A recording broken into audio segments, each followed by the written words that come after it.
जी ने बहुत सुंदर भजन सुनाया। अखियाँ खोलो सतगुरु बोलो, भोर भये क्यों सोते हो। मैं आप लोगों के समक्ष रखा, हिम्मत ना हारिए प्रभु ना विसारिए, हंसते मुस्कुराते हुए जिंदगी गुजारिए। हमारा हंसना, हमारी खुशी, हमारी प्रसन्नता तभी बनी रह सकती है जब हम हिम्मत नहीं हारेंगे, मन में मजबूती बनी रहेगी।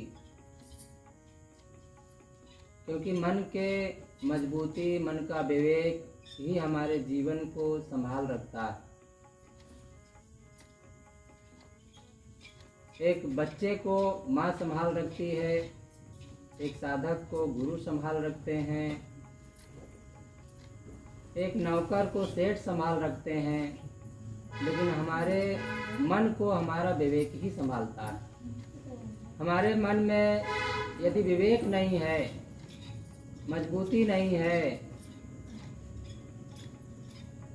तो हमारा मन हमें दुख देता है, क्योंकि वो संभलता नहीं है।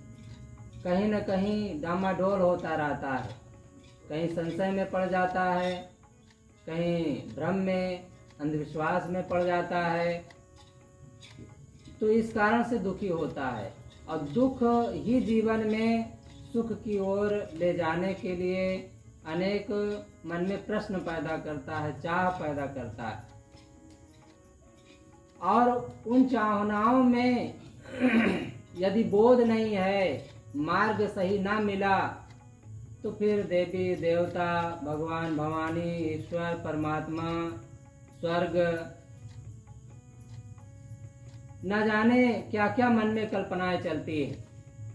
कहाँ जाने से ये लाभ होगा, कहाँ जाने से ये लाभ होगा, कई ऐसे बातें मन में आने लगती हैं। और फिर उसके लिए मन में आती ही नहीं, प्रयास भी करते हैं, जहाँ जो बताते हैं वहाँ जाते हैं। सौभाग्य हमारा, हमें संत मिले हैं। संत ही नहीं, पूर्ण विवेकी पारखी संत मिले हैं। और सद्गुरु अभिलाष देव जैसे महापुरुष मिले हैं, उनके हम दर्शन किए हैं मानो। फिर भी हमारे अंदर विवेक ना पैदा हो, मजबूती ना बनी रहे, तो फिर हमारे अंदर कितना माने कर्मों की कमजोरी और मन की चंचलता के कारण हम फिर सुखी कैसे हो सकते हैं। अंदर से जब इतनी कमजोरी बनी रहेगी तो सुख का क्या मार्ग हो सकता है। एक सेठ कहा जाता है जिसके पास धन होता है, स्वाभाविक है कुछ न कुछ अहम होता है। धन की बात जाने दो, एक गाड़ी जब हम चलाते हैं तो उसमें अहम आ जाता है। कैसे चलाते हैं सबको पता है। जब पहली बार कोई गाड़ी चलाता है, खड़ी करता है, चढ़ता है उस पर, तो कैसे उसको लगता है अंदर से। तो एक सेठ गाड़ी में बैठे जा रहे थे, उनकी गाड़ी में बाजा था, बज रहा था। उसमें एक आवाज आई संत की, तो उसमें एक शब्द आया था, यहाँ क्या किसका रखा है, किसका रखा रहेगा, और साथ में वो क्या ले जाएगा। इसलिए जब तक जिए अपने धन का, अपने जीवन का सही उपयोग करे, क्योंकि खाए पकाए लुटाए ले कर ले अपना काम, चलती बेरिया रेनरा संग न चले छदाम। चलने के समय में कुछ साथ में जाने वाला नहीं है। इसलिए जब तक हम हैं, खा लें और लुटा लें। लुटाने का मतलब दान धर्म कर लें, क्योंकि यही हमारा साथी है। लेकिन सेठ अहंकारी होने के कारण, क्योंकि धन होता है, अगर समझ आ गए तो धन का बहुत ही अच्छा गरीबों में और संस्थाओं में, सरकारी संस्थाओं में, अनाथालयों में कहीं न कहीं वो खर्च करता है। अगर समझदारी नहीं आई तो बस भोग विलास में ही वो धन जाता है। और उनके बाल बच्चे शराबी हो करके जैसा तैसा जीवन जी करके अपने धन का दुरुपयोग ही करते हैं, और बुढ़ापे में उनको वृद्धाश्रम में भेज करके केवल दुख का ही वो धन काम आता है, कारण बनता है। तो उस सेठ के मन में आया कि मैं ऐसा कुछ करके दिखाऊंगा कि संत की बात झूठी हो जाएगी। उनके मन में एक बात आई कि वह काम मैं करके दिखाऊंगा। वो गया अपने कंपनी में और एक सभा बनाई, सभा बुलाई, और सभा वालों से, जितने लोग वहाँ इकट्ठा हुए, सबसे बोले कि मुझे ऐसी कोई युक्ति बताओ जिससे मैं ऊपर मरने के बाद धन को ले जा सकूं। मैं 1-1 करोड़ सबको दूंगा, जो बताएगा उसको 1 करोड़ रुपए दूंगा।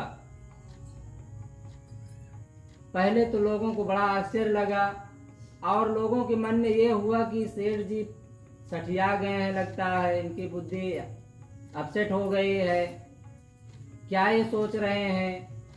क्योंकि ये छोटी सी बात नहीं है, बहुत बड़ी बात है। और समझो तो एक बच्चा भी इस बात को जानता है कि मरने के बाद सब कुछ यहीं रह जाता है, एक सुई भी नहीं जाती है, तो धन जाने की तो बात ही नहीं है। और ये धन का मदी ऐसा सोच रहा है कि ऐसा कोई युक्ति बताओ जिससे हम यहाँ से अपने धन को ले जा सकें। कोई जवाब नहीं आया। 7 दिन के बाद फिर सभा बुलाया और फिर से अपनी बात रखता है कि जो भी युक्ति बताएगा मैं उसको 5 करोड़ रुपए दूंगा, लेकिन मुझे धन को ले जाने वाला उपाय बता दे। उसी सभा में एक व्यक्ति हाथ उठाता है कि बाबू मैं बताऊंगा आपको युक्ति। बहुत खुश हुआ और उसको ऐसा लगा कि मानो मुझे सब कुछ मिल गया। कोई तो शेर ऐसा निकला जो मुझे ऊपर ले जाने के लिए, मरने के बाद धन को ले जाने के लिए युक्ति बताएगा। उसके मन में बड़ी खुशी हुई और जोर से बोल पड़ता है, बताओ भाई बताओ।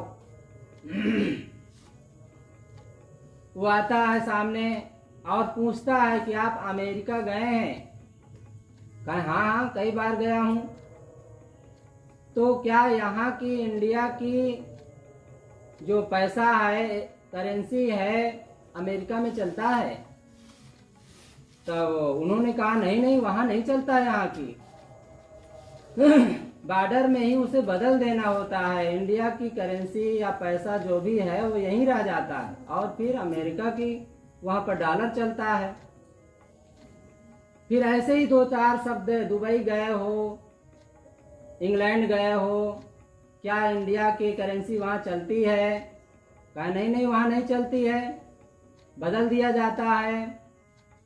तब अंत में फिर कहते हैं कि ऊपर जाने की, जहाँ आप जाना चाहते हैं, धन को ले जाना चाहते हैं, क्या वहाँ ये करेंसी चलेगी इंडिया की?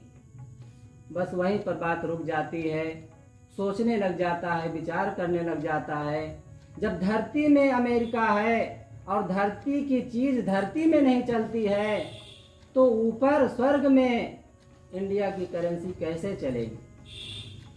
यहाँ का भाव ये है। तब उन्होंने बताया कि वहाँ पुण्य की करेंसी चलती है आपकी, क्योंकि जो हाथे सोई साथे, जो इस हाथ देता है उस हाथ पाता है, क्योंकि वही तुमको मिल रहा है जो कि पहले से दिया है, उसी का फल सामने है, शुभ शुभ जैसा किया है।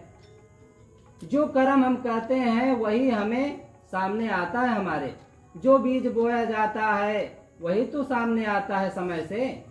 कबीर कमाई अपनी निष्फल कभी न जाए, बोया पेड़ बम्बूल का तो आम कहाँ से खाए।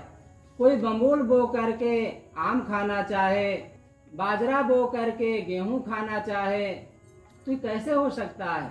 ऐसे ही कोई बुरे कर्म करे, पाप करे, अक्सर आज यही हो रहा है। ईश्वर के नाम पर, धर्म के नाम पर, भगवान के नाम पर लोग नौकरों को रख देते हैं। ईश्वर का जाप चल रहा है, रामायण पढ़ी जा रही है, ऑफिस में बैठे घूसखोरी चल रही है, कांटा बैठे मार रहे हैं दुकान में, पाप पर पाप करते जा रहे हैं, मन में तमाम प्रकार के गंदे विचार चल रहे हैं, और बस ईश्वर का नाम ले करके, गंगा नहा करके, मंत्र का जाप करके, गायत्री का जप करके, न जाने क्या क्या बातें हमें बता दिया गया और उलझा दिया गया, और हम उसी में उलझ गए, क्योंकि हम यहाँ के धन को, यहाँ के पाप को अपने साथ ले जाना चाहते हैं। पाप का मतलब पाप कर्म, वर्तमान में जो भी हम पाप करके पैसा धन जोड़े हुए हैं, मोह ममता करके लोगों को, सभा को, पद को प्राप्त किए हैं, उसको ले जाना चाहते हैं।